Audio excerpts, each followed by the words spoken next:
amazing. Did you ever see that happen before?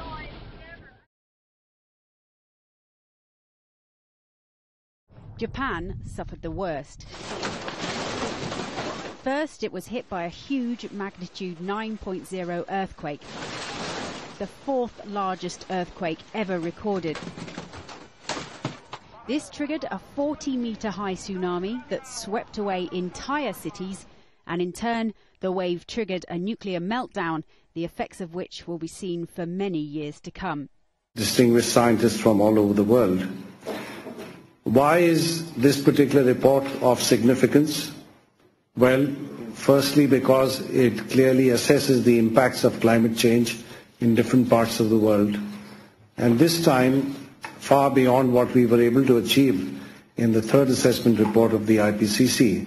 We have far greater regional detail, and these details cover things like the melting of glaciers in different parts of the world, projections on what the implications of that melting are going to be, sea level rise, which clearly threatens a large number of countries in the world, the small island states in particular, but also those that have large coastlines and in cases low coastlines.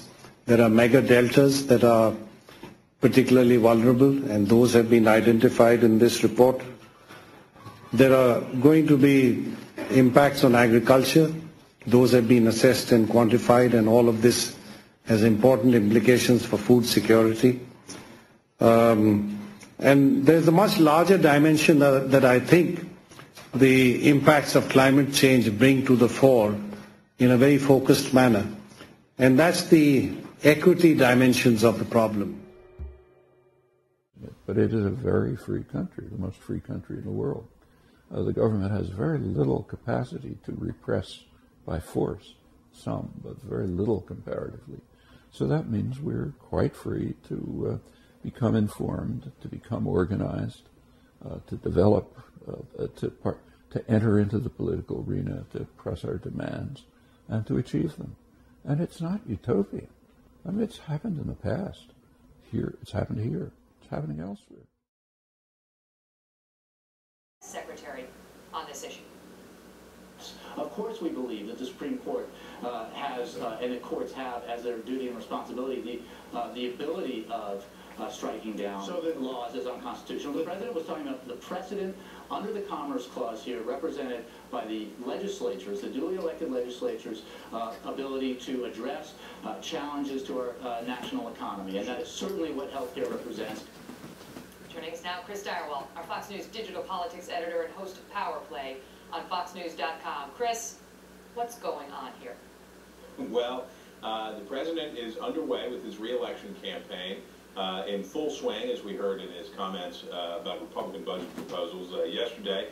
They're sort of out of the gate, but they're having kind of a rough start. The president, in this new, more combative, aggressive tone that he's looking to strike, erred here and got himself in trouble, and even folks on the left said that it's not wise to look like, or at least even leave the perception that you're trying to intimidate.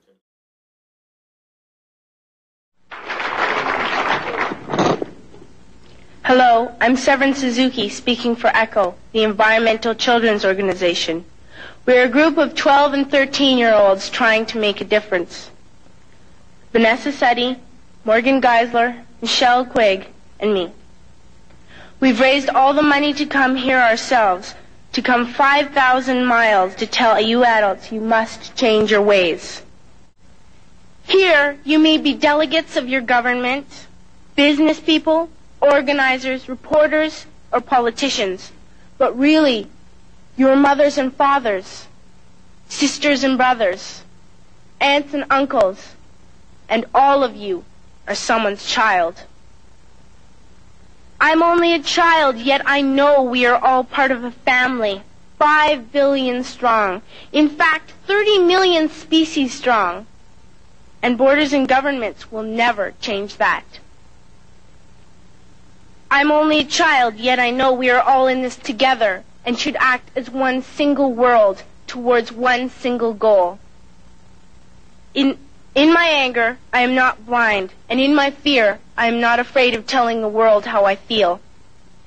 In my country, We make so much waste. We buy and throw away, buy and throw away, buy and throw away, and yet northern countries will not share with the needy. Even when we have more than enough, we are afraid to share. We are afraid to let go of some of our wealth. The letters SNCC stands for the Student Nonviolent Coordinating Committee. Commonly called SNCC for its initials. SNCC was founded in April 1960 to serve as an effort to bring together all the young people who have been participating in sit-ins across the South. These students were Southern students. They were not going to live like their parents and their grandparents lived. We accepted nonviolence, not simply as a technique or as a tactic, but as a way of life, as a way of living. If I'm in a picket line and someone comes up and strikes me, I'm not going to strike him back.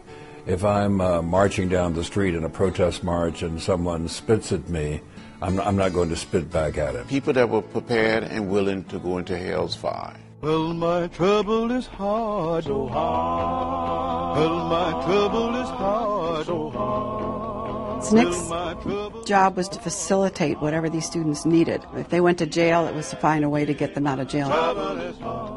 SNCC's job was not to dictate to these communities what their movement was about. The organization really just did the coordination to support all of these student activities that happened from Nashville all through the Carolinas into Georgia. I didn't want to go.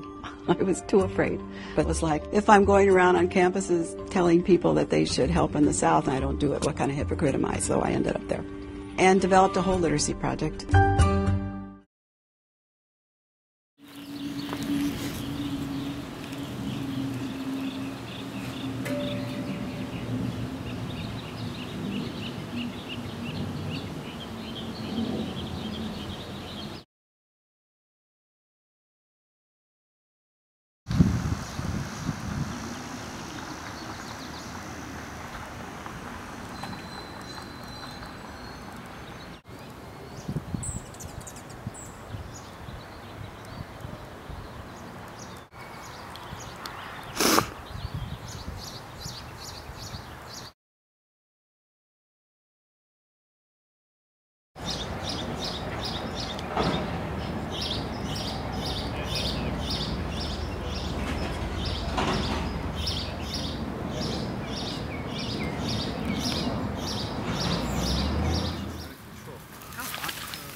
So I guess you'd have to, like, as a member of YETA, you'd have to get people together, you'd make your rules, you'd start running meetings, and then you'd agree on something.